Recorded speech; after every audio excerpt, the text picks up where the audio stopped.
Olá, bem-vindos! Este é o nosso BLT, Bíblia, Literatura e Teologia. Estamos aqui felizes de estar reunidos mais uma vez para compartilhar a palavra de Deus. Lembre, isto é o BLT, Bíblia, Literatura e Teologia, porque se a Bíblia é o nosso alimento, uma boa teologia acompanhada de uma excelente literatura é o melhor tempero para nossas vidas. Neste BLT de hoje eu quero falar de um assunto bem interessante, mas antes de falar desse assunto, eu quero lembrar para vocês que o BLT ele não somente acontece aqui nesta live do Facebook, também ele está no YouTube. Você pode se inscrever no meu canal do YouTube, que é o Roberto Arias Que. Ali também você pode se inscrever e aplicar as atualizações, fazer clique nas atualizações para ficarmos não somente ligados com relação ao BLT, também tem estudos de escatologia, de teologia, as pregações que acontecem na nossa igreja, na primeira igreja batista em Bicas. Enfim, uma grande quantidade de informação, tanto em português quanto em espanhol, que é a minha língua mãe. Então, é claro, tem que ter informação em espanhol. Mas, enfim, e também o BLT acontece nas plataformas de Spotify e Deezer. Também você pode procurar no Spotify e Deezer, na área de podcast, o BLT, Bíblia, Literatura e Teologia. Você vai encontrar aí também todos os materiais do BLT ali. Então, participe conosco deste BLT. Hoje eu quero falar sobre um assunto bem interessante, porque é um assunto que tem a ver com a nossa vida como cristãos. Vamos falar sobre a conversão. Comumente, quando nós pensamos em conversão, nós pensamos num culto de igreja, o pastor pregando e fazendo o apelo, falando quem quer aceitar Jesus, e aí alguém levanta a mão, aí então vá na frente, o pastor faz uma oração, comumente conhecida como a oração do pecador, ou a profissão de fé, a pessoa então repete algumas palavras, e vem depois uma oração do pastor, e aí então se declara a pessoa convertida e salva. Eu não vou entrar na questão de falar se isso é certo ou errado, eu acho que isso é outra competência, não é? E eu estaria entrando num assunto um pouco subjetivo, porque falar se é certo ou errado é mais ou menos complicado, porque no final das contas vai depender muito da pessoa que está fazendo isso. Então não dá para dizer, isso é certo, isso é errado. Embora nós vamos ver que a Bíblia tem um pouco a dizer com relação a esse tipo de chamada pública. Mas quando falamos de conversão, nós falamos de quê? E nós podemos inclusive pensar conversão e arrependimento é a mesma coisa? Porque hoje nós falamos de aceitar Jesus. De fato, quando evangelizamos, começamos dizendo para as pessoas que Deus a ama. Essas duas frases, iniciar um evangelismo como Deus te ama, essa frase, é falar para a pessoa que precisa aceitar Jesus. Se nós olharmos a história da Bíblia, se nós olharmos o Novo Testamento, nós vamos ver que a pregação de João, a pregação de Cristo, era um pouco diferente. E ali, e é isso que eu quero mostrar para vocês hoje, não? E vamos para a Bíblia. É claro, a Bíblia é a nossa regra de fé e prática, e ela é suficiente para nos ensinar o caminho. E nós podemos ver em Marcos, que Marcos inicia com o ministério de João Batista. Quando nós vamos para Marcos, no capítulo 1, me permita procurar aqui um momento, quando estamos aqui no texto, ali então ele vai falar o seguinte, veja como inicia o evangelho de Marcos no capítulo 1. Marcos começa assim, princípio do evangelho de Jesus Cristo, o Filho de Deus. Conforme está escrito no profeta Isaías, estou enviando à tua frente meu mensageiro que preparará teu caminho. Voz do que clama no deserto, preparai o caminho do Senhor, endireitai suas veredas. Assim me apareceu João Batista no deserto, pregando batismo de arrependimento para perdão de pecados. Então, João, e nós vamos ver isso, é claro, nas pregações de João, em Lucas, as pregações de João, também no Evangelho de João, que é claro que não foi ele mesmo quem escreveu o Evangelho, as pregações de João em Mateus, ele vai falar isso, arrependam-se, porque o reino de Deus está próximo. Mas o que acontece com Jesus? Jesus, então, no verso 15 de Marcos capítulo 1, vai dizer o seguinte, Jesus pregando, então, na Galileia, como fala o verso 14, Marcos escreve, completou-se o tempo e o reino de Deus está próximo.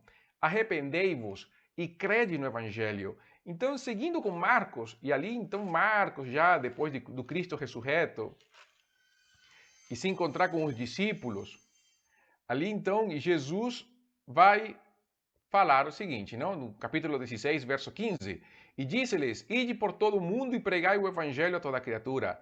Quem crer e for batizado será salvo, mas quem não crer será condenado.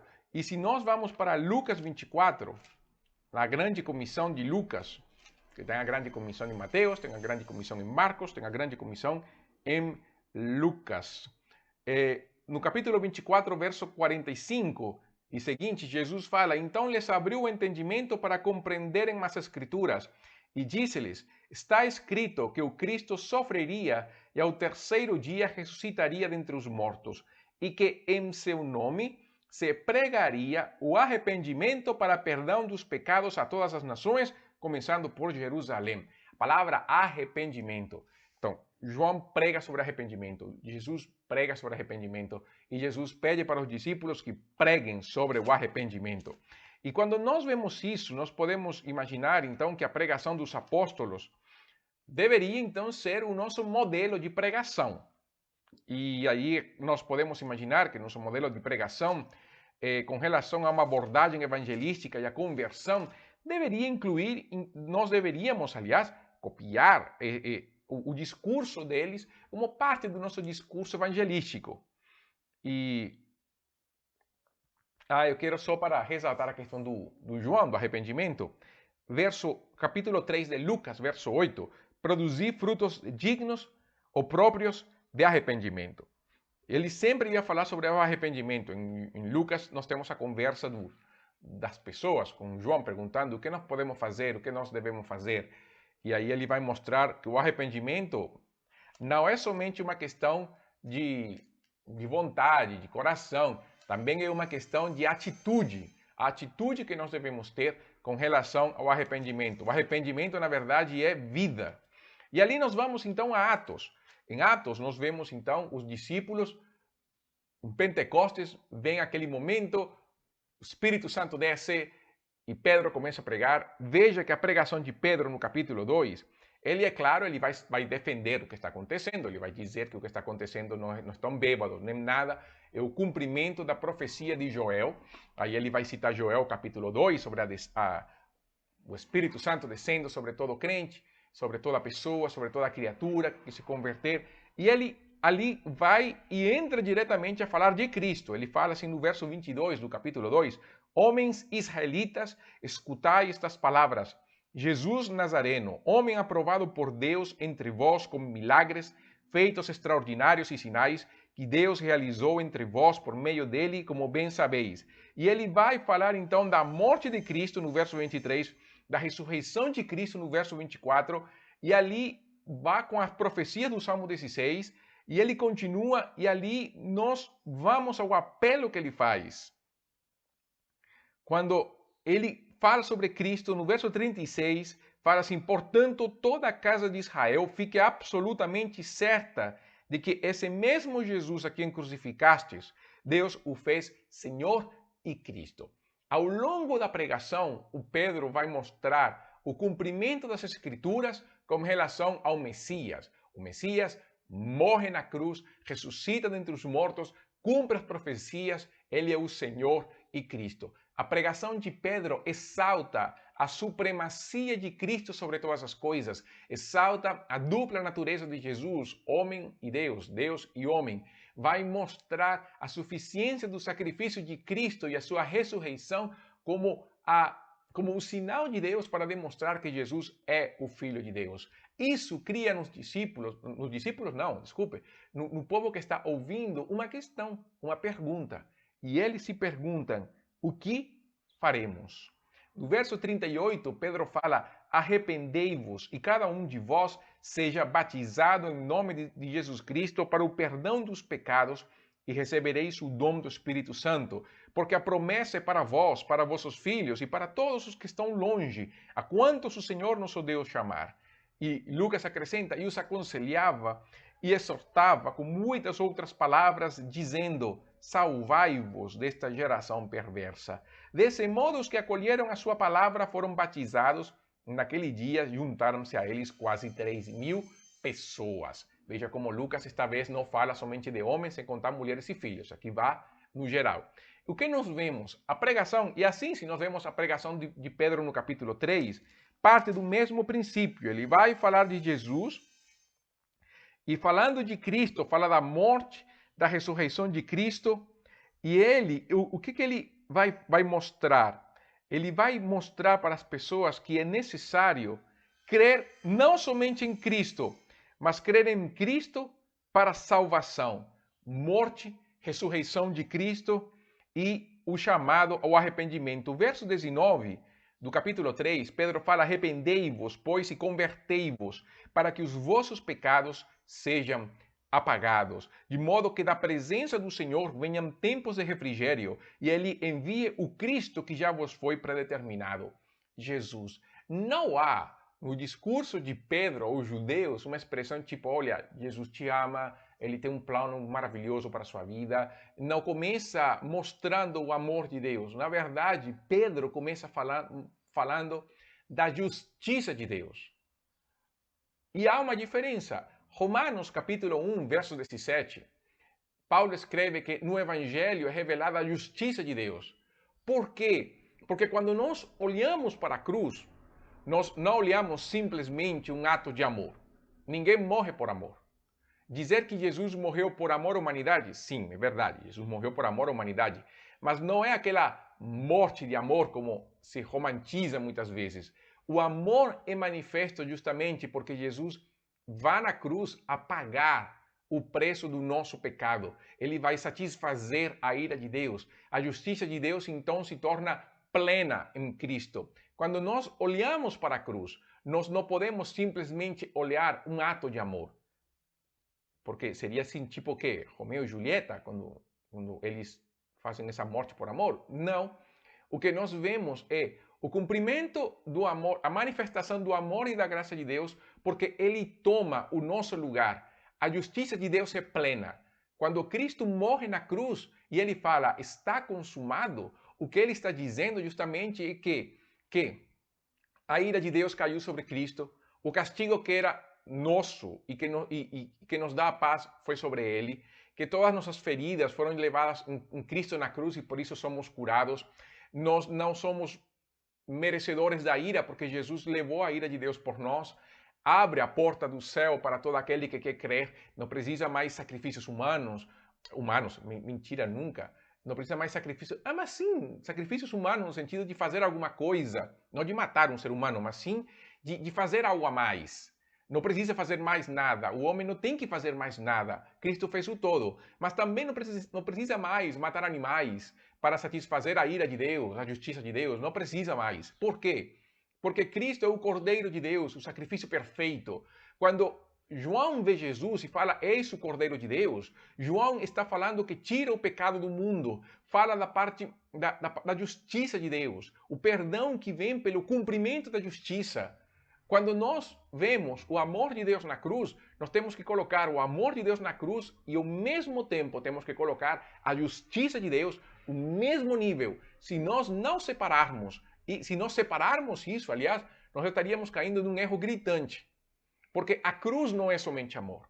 A cruz é justiça. O mesmo texto de João 3,16, quando fala de tal maneira amou Deus ao mundo, que deu seu Filho unigênito, para que todo aquele que nele crê não pereça, mas tenha vida eterna. Essa última frase, para que todo aquele que nele crê não pereça, mas tenha vida eterna, vai mostrar a justiça de Deus em Cristo. A justiça de Cristo sendo satisfeita, a justiça de Deus sendo satisfeita em Cristo. Por que eu falo tudo isto se eu vou falar de conversão?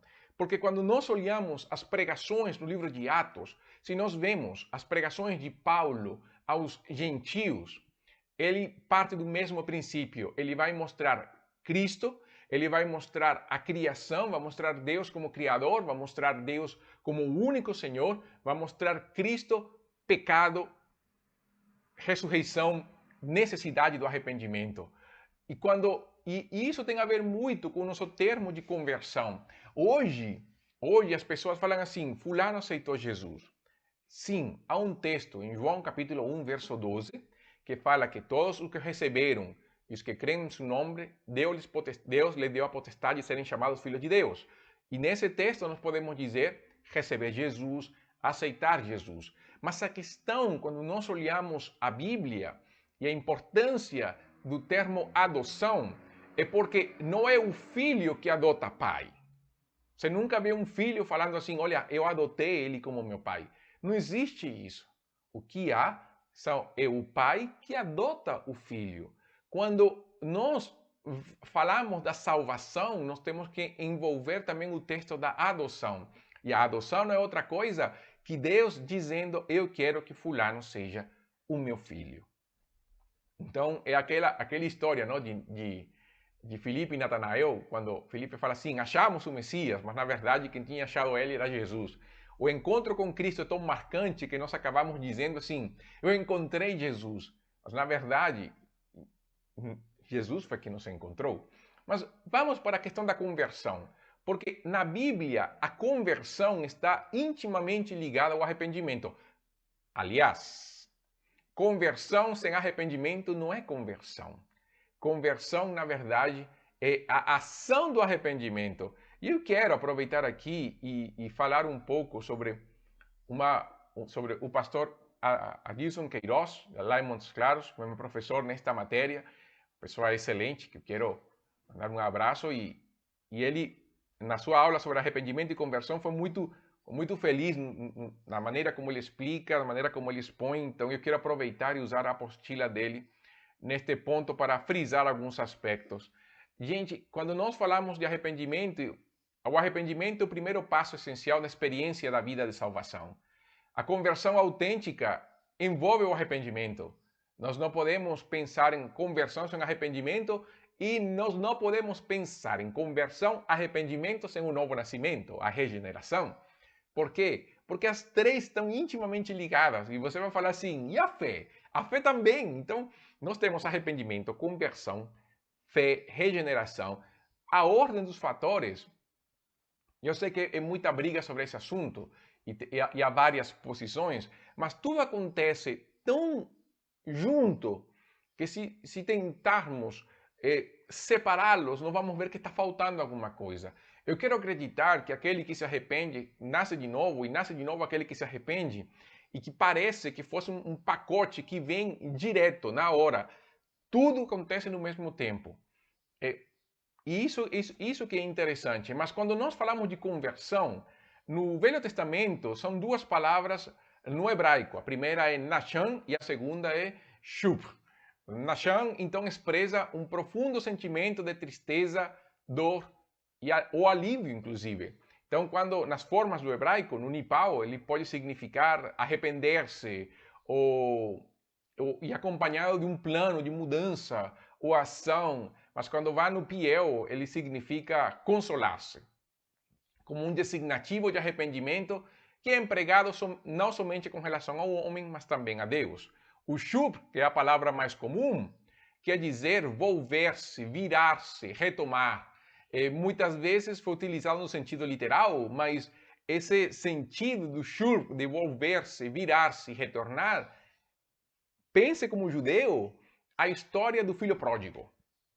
Porque essa é a ideia do filho pródigo. Voltarei e irei ao meu pai. Quando ele fala isso em Lucas 15, 18, ele está falando justamente dessa ideia do retorno, voltar a casa, de ver uma volta ao pai, uma volta onde vai demonstrar nesse retorno que a atitude que ele tomou no começo foi uma atitude contrária à vontade do pai e que ele precisa retornar a casa.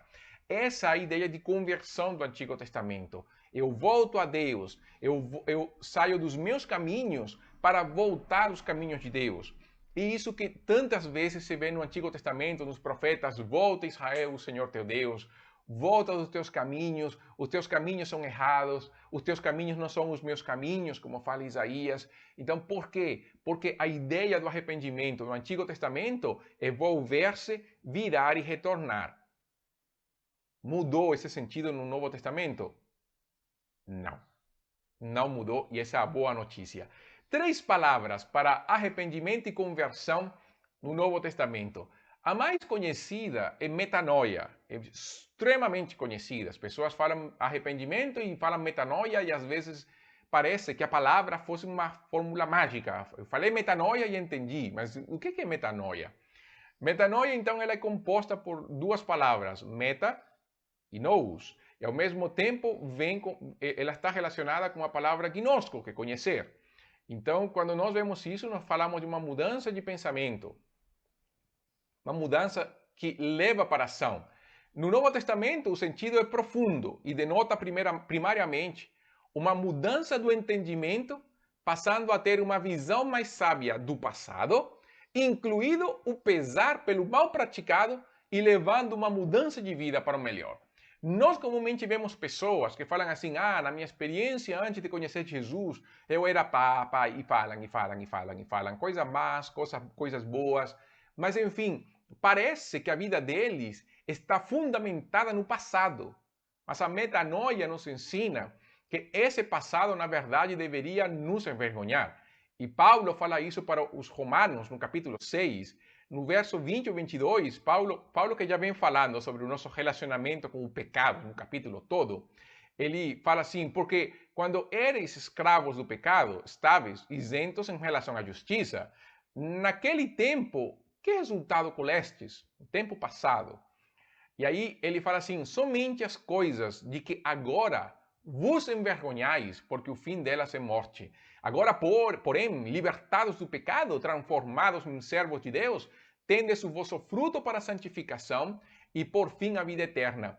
Veja como Paulo fala, as coisas do passado deveriam envergonhar todos nós. Mas o que nós temos hoje é a liberdade que nós temos para sermos servos de Deus, cujo fruto é a santificação para a vida eterna. Nós não podemos, e Paulo, quando falava do passado e fazia sua retrospectiva, ele fazia isso não para se vangloriar, mas muito pelo contrário, uma maneira de mostrar a graça de Deus, ou como ele fala, eu sou o menor dos apóstolos, o menorzinho de todos, o abortivo. Paulo sempre se colocava isso. E como fala em 1 Coríntios 15, não é por mim, é pela graça de Deus. A outra palavra é epístrofe. É uma palavra que é usada constantemente no sentido de retornar ou voltar, no sentido da palavra shum, não é? As palavras gregas devem ser lidas, como eu falei, à luz do hebraico, porque é a maneira como nós podemos pensar sobre isso. E a terceira palavra, na verdade, são duas relacionadas, é metameleia e metamelomai. E essas palavras fazem sobressair o elemento de arrependimento, embora não necessariamente um arrependimento verdadeiro. Eles trabalham mais a questão emocional, um sentimento emocional, como vir se afligir. E justamente vai mostrar sobre a questão do sentimento, mas também há sentimento no arrependimento. Tem pessoas que choram, tem pessoas que se doem, tem pessoas que entram em angústia quando pensam nos seus pecados, e isso é muito bom no sentido. Eu quero mostrar isso um pouquinho mais na frente. Quando nós falamos de conversão, então, de arrependimento, estamos falando de um processo que não é somente um processo intelectual. E nós, às vezes, pensamos em conversão de uma maneira intelectual. Eu sei que eu sou pecador, Cristo morreu por mim, então, se eu creio nele, sou salvo.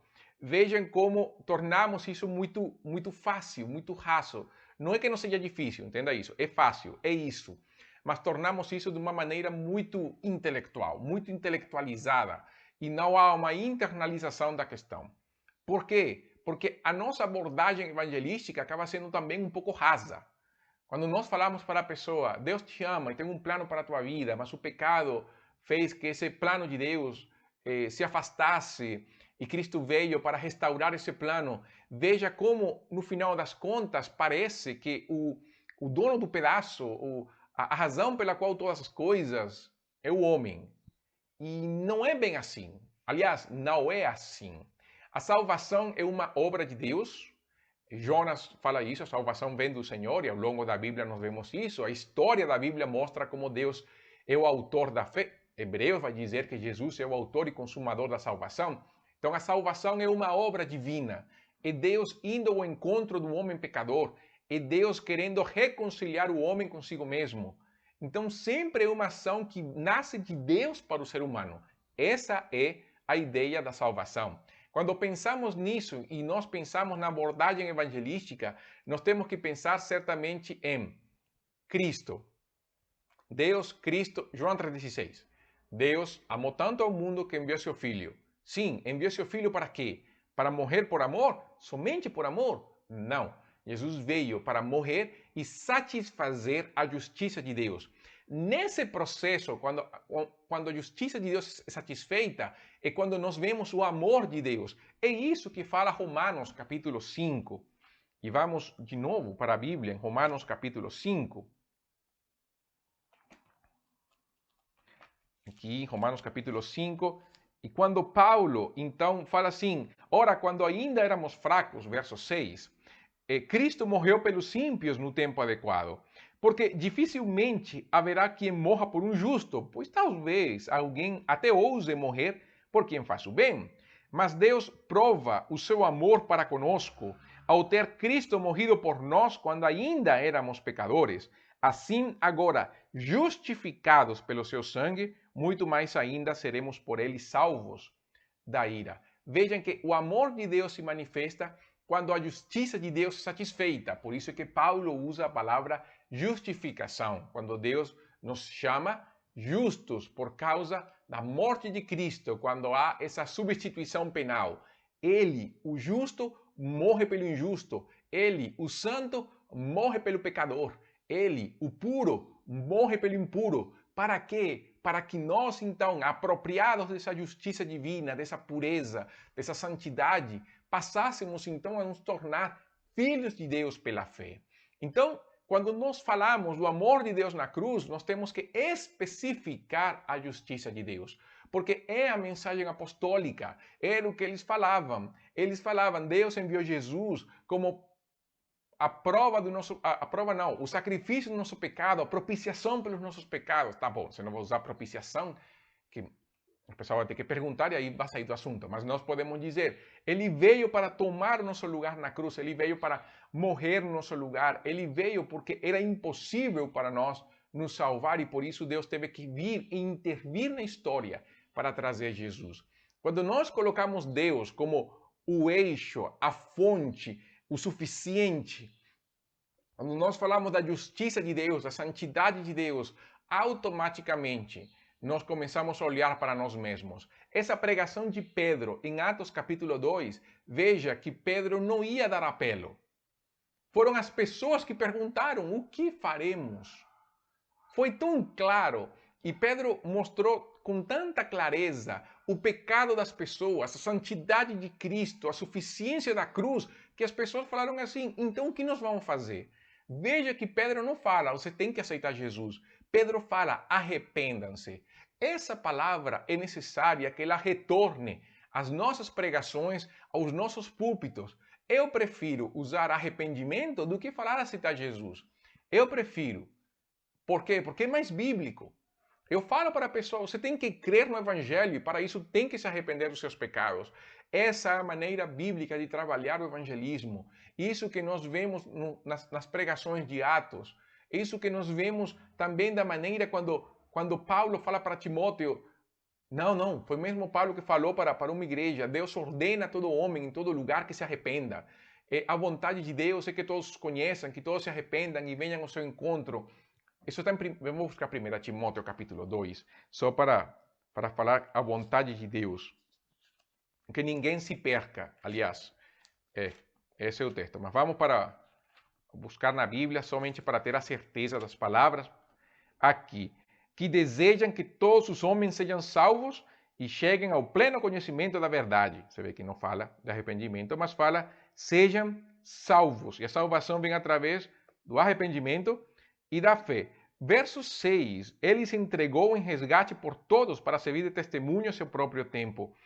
Nós vemos ao longo da Bíblia a importância não somente do arrependimento, mas da vida do arrependimento. A pessoa quando vive e se arrepende, a pessoa tem uma nova vida, uma nova natureza, uma nova realidade. É o que a Bíblia vai mostrar do novo nascimento.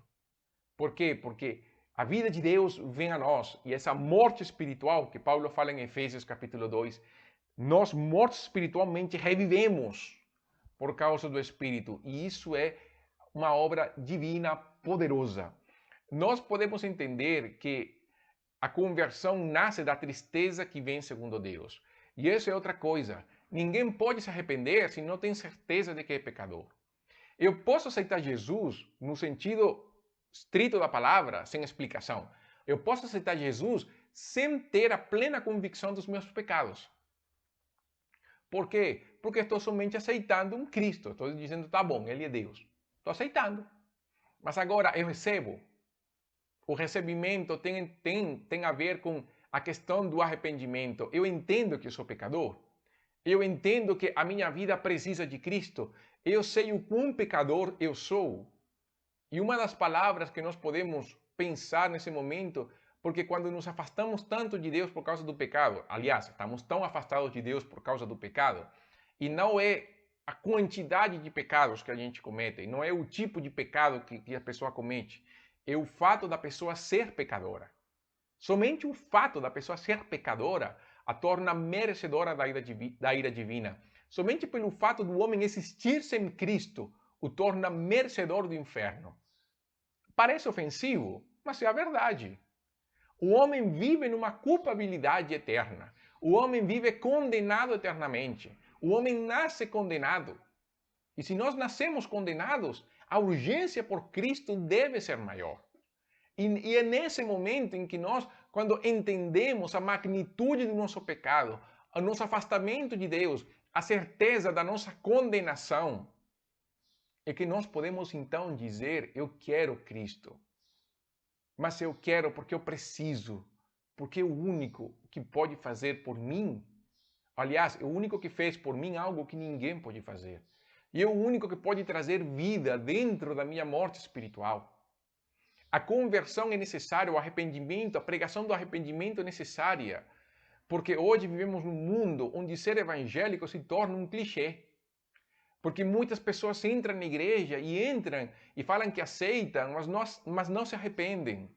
Mudam de religião, como a pessoa muda de banco, muda de time, muda de bando político, muda de campanha eleitoral, eu sei lá. Muda do gosto pela comida, hoje gosta de Coca-Cola, amanhã gosta de Pepsi. Então ele hoje vai na igreja e fala que aceita Jesus. E parece que isso é suficiente, mas se não há um elemento de tristeza, de dor pelo pecado, se não há uma plena convicção de que da minha pecaminosidade, da minha depravação, o meu senso de buscar a Cristo ele é errado. Porque somente alguém que tem um pleno entendimento do seu pecado pode compreender a magnitude do sacrifício na cruz. Eu poderia não compreender a magnitude, mas pelo menos entender que isso é o que ele precisa e mais nada. Quando eu falo de arrependimento, no sentido bíblico, é isso. É o momento de buscar a Deus com intensidade e de encontrar nele, então, as palavras de Jesus quando falam os teus pecados te são perdoados. Porque a boa notícia do arrependimento, e este é o último ponto que quero mostrar para vocês hoje, a boa notícia do arrependimento é esta: os teus pecados te são perdoados. E o melhor é que quem fala isso é o próprio Jesus. E quando Jesus fala isso, os teus pecados te são perdoados, é a certeza de que nós somos filhos de Deus por adoção. Mas entenda, quando o arrependimento que vem de Deus, convencidos pelo Espírito Santo, vem à nossa vida e nós participamos e nós nos rendemos, nós temos a plena convicção não somente da nossa salvação, mas a plena convicção de que a nossa vida deve ser diferente. E quando nós vemos Efésios, nos capítulos 1 ao 3, Paulo vai falar sobre o que acontece quando nos convertemos, quando nos arrependemos. Ele fala, não fomos escolhidos antes da fundação do mundo, mas o dia em que nós aceitamos o Evangelho da Graça, o Espírito de Deus vem. Paulo vai falar que nós éramos pecadores, mas agora não, que estávamos alheios, mas agora estamos próximos. Paulo vai falar da nossa posição em Cristo, como nós hoje estamos, e depois ele vai dizer como que é a vida cristã. Aquele que furta, não furte mais. Trabalhe, aquele que faz o errado não faça mais, viva, a harmonia dentro de casa, a harmonia do trabalho, o conflito com o mundo. a necessidade da pregação do Evangelho. E nós, quando falamos de arrependimento, nós temos que pensar automaticamente na necessidade de mudar a vida, não por uma imposição, mas por uma necessidade. Se eu sou filho de Deus, eu tenho que andar como Ele andou. Essa mudança é o que a Bíblia chama de santificação, que vem pelo estudo da palavra, pela companhia dos irmãos, pelo discipulado, pela igreja, pela ação do Espírito, através da vida gloriosa que acontece dentro da comunidade de fé que é a igreja. Por isso, amados irmãos, nós precisamos pregar o Evangelho de Deus com fidelidade. Nós não podemos amoldar o Evangelho ao pensamento do mundo, muito pelo contrário, nós devemos confrontar o mundo pela palavra de Deus. E pregar o arrependimento. Não tenha medo de falar para a pessoa, arrependa-se. Não tenha medo, por quê? Porque é necessário. E no momento em que nós chamamos as pessoas ao arrependimento, nós permitimos que o Espírito de Deus trabalhe nesse coração, que ele seja convencido pela graça. Pregue o Evangelho, preguemos o Evangelho. E se você me está me ouvindo, fala assim, eu preciso de Jesus. O arrependimento não precisa de uma oração, porque todos sabemos de que nos arrependemos. Dos pecados, da maldade. É só pedir a Jesus, clamar pelo seu perdão, mas clamar com dor, na certeza de que nós não queremos pecar mais. Por isso que Jesus, inclusive a mulher adúltera, que tanto é usado de maneira injusta, Jesus fala para a mulher adúltera, vai e não peques mais. Com isto eu quero encerrar o nosso BLT deste dia. Eu mais uma vez quero agradecer ao pastor Adilson Queiroz pela